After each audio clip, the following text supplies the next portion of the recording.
Is this really a test cricket team? It's the team in a balance. All you have to understand now is a cycle with West Indies. Once you get good, you're no longer available. Welcome, Sports Nation, to Sports DTM, the sports channel where we call sports down the middle. You can expect the latest in sports news, views, and reviews from our resident analysts. No sports topic is too controversial, and no team or player is above criticism. So just smash that subscribe button and ring that notification bell to make sure you don't miss out on our balanced offering of riveting sports content. And don't forget to like, share, and leave a comment below. Welcome to Sports DTM. Greetings, Sports DTM fans, and welcome to another episode of Sports Down the Middle, your channel of undiluted sports content. In the Sports DTM studio, I have Adrian and Ray, and we're going to be talking about the West Indies tour of Sri Lanka. Adrian, welcome to Sports DTM. Ray, Wagwan, you good? There, man. Yeah, correct. Hey. So, the West Indies played Sri Lanka in the first test match and they were badly beaten. Sri Lanka made 386 all out in the first innings, and that is an average score. West Indies in reply 230 all out. Sri Lanka decided to bat again, 191 for 4, declare, leaving the West Indies with a chase which they didn't deliver on, right? Raymond, we prayed for rain or we danced for rain on the final day and it didn't happen. What's your reaction or feedback to the performance of the team in the first test match? Well, it was disappointing, big time. When you find that you have to be praying and dancing for rain, you realize it's no longer about cricket. It's more around meteorological expectation. The most we could do is probably see the cloud to get a result favorable for us, and that never happened. So disappointing performance, believe me. Adrian, when you say the West Indies, I mean, their record in Test cricket hasn't been fantastic over the past couple of games. But going to Sri Lanka after the T20 World Cup, I know it's a different team, but you sort of had a little high expectation, believing that the players will sort of play for some pride, having done so poorly in the T20. Yes, correct. We expected that the players would try to play for some pride. Obviously, Sri Lanka has always been a tough ground for teams to play, whether in our glory days or not. But we saw the players coming out, and we thought that on the back of the disappointing T20 World Cup, we'd have had a bit of fight. Some of the players from that World Cup would have come across. But for the most part, when we looked at the layout of how they did, let's put it this way: with that, we tried to dance for rain. We were hoping that it would be dragged out and that we'd be able to somehow salvage something out of this match. But make no mistake, it could have been worse, right? We saw the opener, Jeremy Salazar, going down by a freak accident, ball hitting him on the helmet, had to be replaced by Shea Hope. We saw the West Indies struggling to put runs on the board, and in particular, the second inning, 18 for 6. 18 runs for 6 wickets. It could have been worse, save for a valiant partnership from Joshua De Silva and Nkrumah Bonner to kind of bring some respectability to the total. But it was a horrible display, again, an unbalanced team, and you ask yourself, where are the Test cricketers? I mean, I hear you talking about Jeremy Salazar being the opener, and one begs the question, what is his claim to fame? How he met this team, and in particular playing over Shea Hope? I'm trying to understand that. Is the opener? So, but a player who have played that day, you have to search hard to find any stats for him. 41 matches, 2 centuries, 8 50s, average 23.41 in regional cricket. It's only rational say, yo, once you start to play at international level, your average will go lower. So the expectation is that he might come in a West Indies cricket with an average of 23.41. It will be 15 or 12. So to your point, Is Kurt, that the standard that you're considering is an opener, so make him play over somebody who has been playing at the highest level a bit longer? to your point though, Kurt, I mean, the West Indies, apart from all the players that Ray will tell us about who are playing the other format of the game, the West Indies were trying with a John Campbell from Jamaica and somehow became impatient because he just wasn't performing up to standard. Probably this moment he was hot, another moment he was cool, and it just seemed like he couldn't hold it together. But it's an indictment on West Indies cricket when he can only bring two openers to a series, and that says a lot about the state of West Indies cricket right now. Talking about John Campbell, right, man?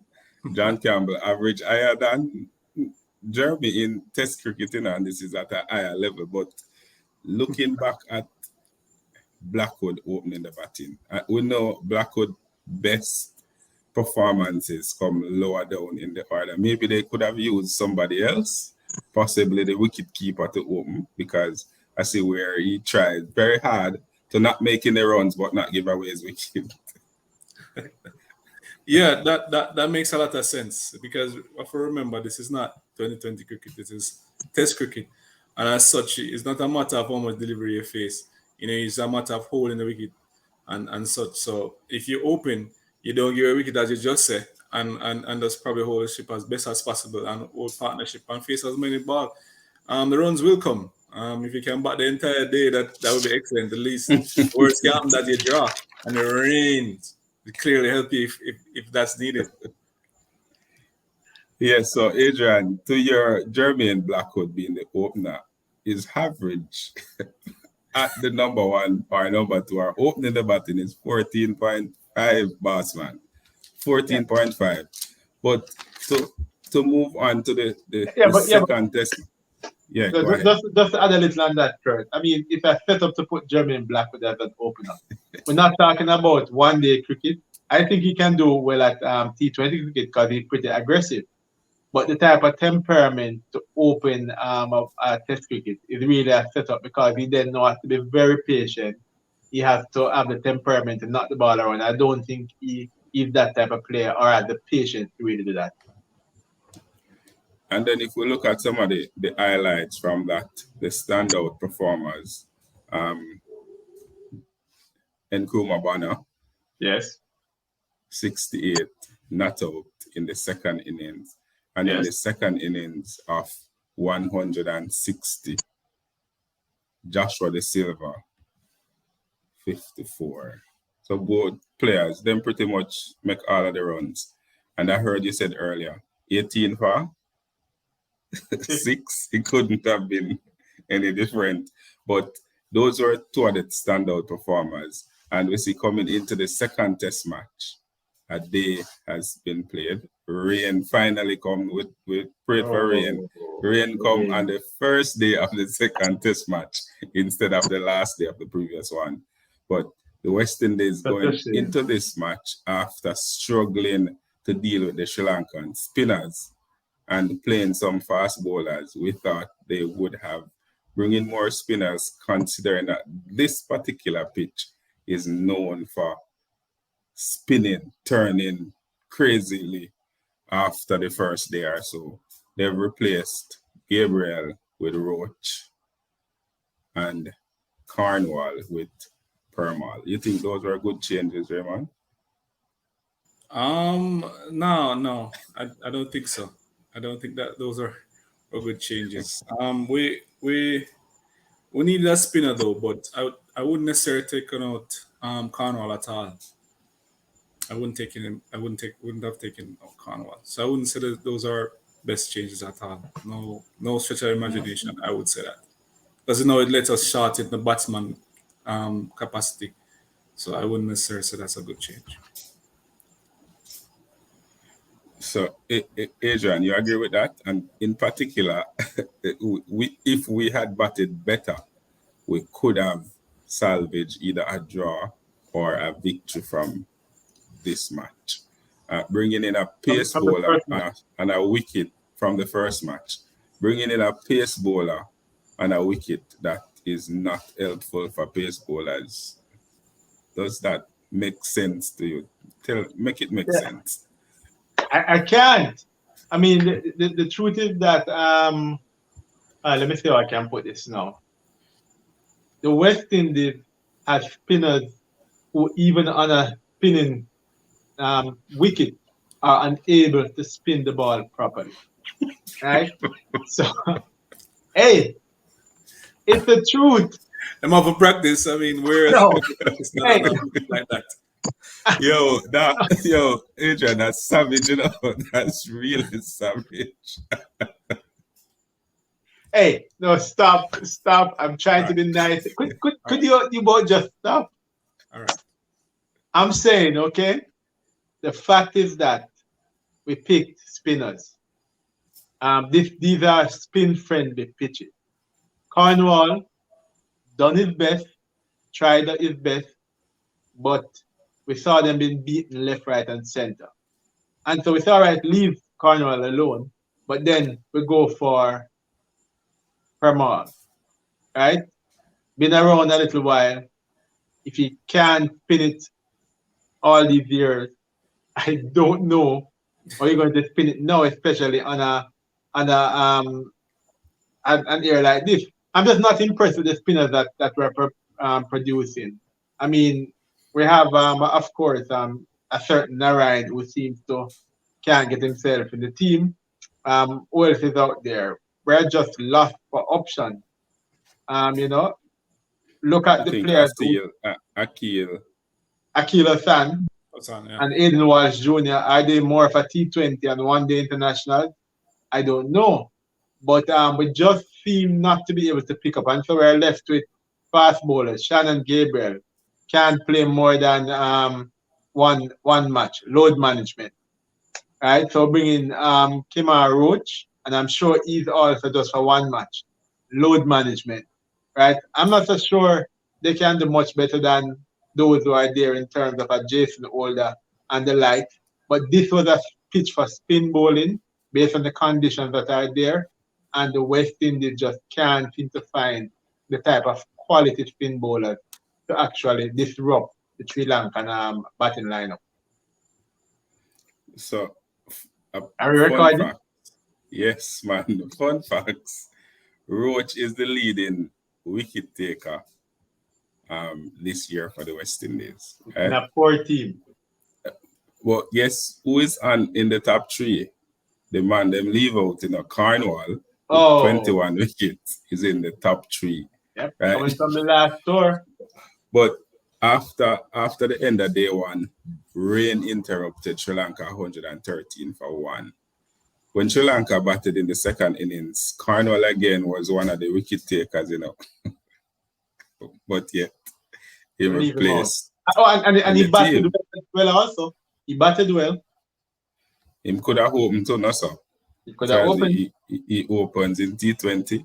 But looking on to the second test match, what do we need to do differently, or what can we do differently to get, closer to Sri Lanka so we don't lose by so much as the first innings?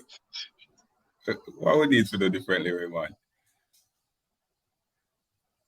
Boy, that sounds like a setup question. I mean, we were talking about the side that is there, the lack of openers, the fact that we don't have good or strong spin bowlers on a spinning pitch. It is a setup question, but I'll take a shot at it. Pray for rain more, maybe? No, that's kind of selling it short. I mean, it's pretty much is a matter of holding the wicket as long as you can. And take your shots carefully. That's the best you can do. The keeper said, the captain rather said that them have a strategy and them will figure out a way to deal with the spinners in the second test match, Adrian. What? The captain said that them have a strategy. I know the last time we hear the captain say, we're going to run more. All know it. No. I'm running So- on them vacation. So unlike T20 cricket, Kurt and Ray, where you can actually slug your way through, and your form and technique doesn't have to be as good.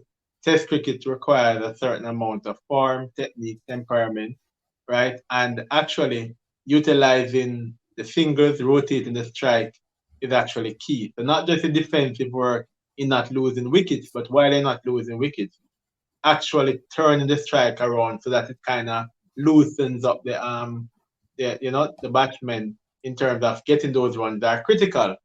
What can the West Indies do? The loss of toss again seems to be carrying over from the T20 World Cup. The hope now is that the West Indies can somehow get a little bit of luck on their side to get some wickets. It's been a tough time going to get wickets, and they need to restrict the Sri Lankans to somewhere under 300 runs. It's already, once it gets over 300, it becomes daunting because you'll then need to have power hitters to actually bring you up, bring your batting up to a level where it actually reaches well up to that 200 mark. And I don't see this team having it in them to actually get up to that 200. But we may be surprised. Kyle Mears is in the side, and we can hope that another double century comes on the horizon. We hope that Shy Hope will really play good and bring some hope back to the team. And it's hope that Blackwood can kind of catch some form and kind of go off. But guess what? This is a team that the captain, probably the leading run scorer, averages roughly a little over 30 runs. That by no stretch of the imagination is not good. And as such, we're not expecting much, but we are praying and hoping for the rain to keep falling. So, Raymond, apparently, having heard Adrian him leave out Nkrumah Banner out of his list, right? So him know Nkrumah Banner I go shine. He's gonna Right? shine. He's the only shining light in the first match. And the last time the West Indies played Sri Lanka, he scored most of the runs, 230 something, at an average of 57. You're looking forward to him being the key in this match. Yeah, most definitely, Kurt. Bonner reminds me a bit of Hetmeyer in terms of going for runs and pretty much putting down a good score. Competent batsman, very technical and all of that. So it kind of remind me of Hetmeyer, definitely. So I can see why Adrian didn't mention him, because it goes without saying that he's somebody who would always turn up. And we're hoping that and we're hoping that the spinners will turn up, right? What? The spinners will turn up, or the bowlers will spin the ball, right? We're hoping. But Sounds like Spin dumpling. Sounds like even soup. Spin dumpling and soup. Yeah, so on Saturday I met this, in closing, on Saturday I met this lady who described to me how she used to go to Sabina Park when she was younger to watch Greenwich and Ains, and she had fun. She was excited. She got to the match. She don't have bus fare. She don't have lunch money, but she knows that she have to turn up because the West Indies will entertain her. Nowadays, she don't even want to turn on her TV to watch it for free. West Indies players, you can't do this to the mothers of our generation or the fathers of our generation who don't need to do better. Fans out there, the West Indies cricket team is in Sri Lanka and they are putting on a classic West Indies show. Oh no. Let us hear from you by you leaving your comments in the comment section below. You know they love to entertain, they love to pull at our heartstring, and we continue to wish them all the very best. But leave those comments in the comment section below, and always remember to like, to share, and to subscribe, and to tell a friend, to tell a friend, to tell a friend, to tell a friend, to tell all of them friends to come and join the Sports DTM family. This has been another episode of Sports Down the Middle. Be blessed.